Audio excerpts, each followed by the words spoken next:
Kozhikode ചിന്താവളപ്പിലെ travels ജീവനക്കാരനായ ബേപ്പൂർ സ്വദേശി ബിജുവിനെ തട്ടിക്കൊണ്ടുപോകുന്ന ദൃശ്യങ്ങൾ പുറത്ത്. ബലം പ്രയോഗിച്ച് ബിജുവിനെ കാറിൽ കയറ്റുന്ന ദൃശ്യമാണ് പുറത്തു വന്നത്. കേസിൽ മലപ്പുറം കരുവാരക്കുണ്ടിൽ വെച്ച് കസബ പോലീസ് 5 പേരെ അറസ്റ്റ് ചെയ്തു. പോലീസ് എന്ന വ്യാജേനയാണ് യുവാവിനെ കാറിൽ ബലമായി പിടിച്ചുകയറ്റിയത്.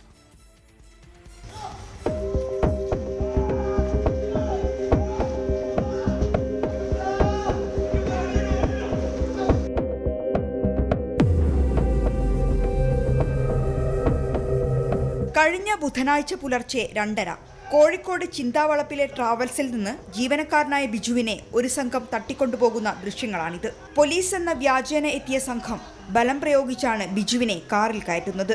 ബിജു ഉറക്കെ നിലവിളിക്കുന്നതും ദൃശ്യങ്ങളിൽ വ്യക്തം.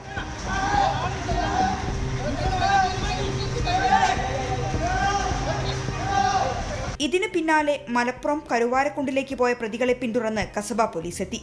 5 പേരാണ് ഈ സംഭവത്തിൽ അറസ്റ്റിലായത്. 1-ാം പ്രതി ശ്യാംകുമാറുമായുള്ള സാമ്പത്തിക ഇടപാടിനെ തുടർന്നാണ് തട്ടിക്കൊണ്ടുപോയതെന്നാണ് പ്രതികളുടെ മൊഴി. ഇതിൽ കൂടുതൽ അന്വേഷണം നടത്തുകയാണ് കസബ പോലീസ്. 24 കോഴിക്കോട്.